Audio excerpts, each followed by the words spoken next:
As the Mayflower first caught sight of land off the coast of Massachusetts, that first group of pilgrims could not have imagined what would become of this land. Whilst they were only seeking a place where they could experience freedom of worship, as with many things in life, the reality became much bigger than the original idea. Landing here in Plymouth Rock and settling nearby, the pilgrims struggled through the first winter, losing over 40 of their friends. But due to the generosity of some of the local Native Americans, the rest made it through.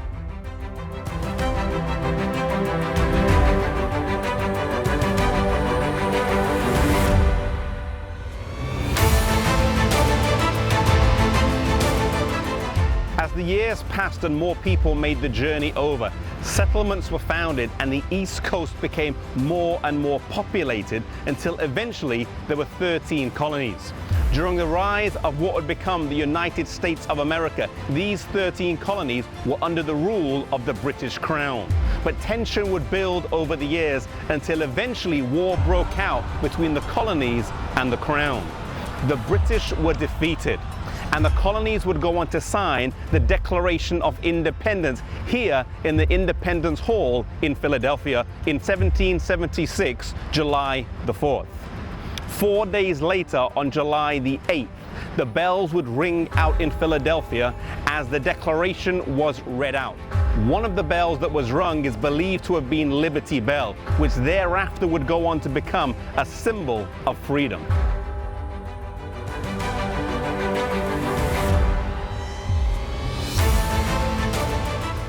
Over the years, America will become a haven for those seeking refuge from religious persecution. Although Western Europe had gone through a reformation, in many cases the movement of reform had stagnated, and whilst the new religion would have some different beliefs, often they administered control and discipline like the Mother Church and did not take kindly to dissenters and nonconformists. Some coming over were seeking new opportunities, and this new land with an undiscovered interior would prove fertile terrain.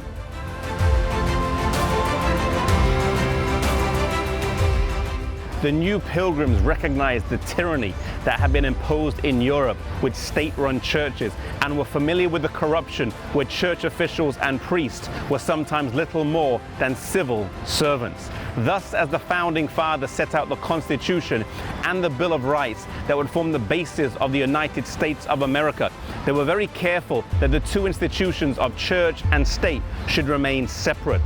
It would read, "Congress shall make no law respecting the establishment of religion or prohibiting the free exercise thereof."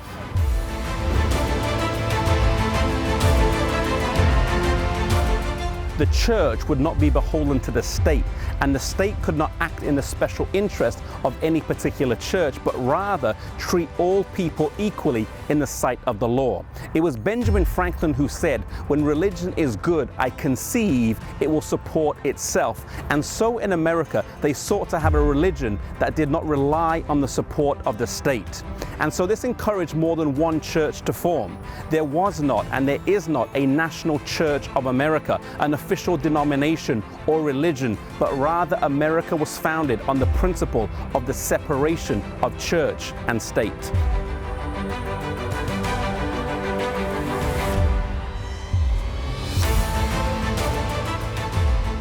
This, more than anything else, is what helped make America great and has been the cause of its prosperous past and present. Freedom of religion lies at the foundation of all other freedoms, and once this goes, the others will crumble in quick succession. America will be a fertile ground for many churches to flourish, and over the upcoming weeks and months, we will see some of the movements that took root here and grew in this land of liberty. Stay with us over the upcoming episodes as we continue this journey and as we explore our lineage.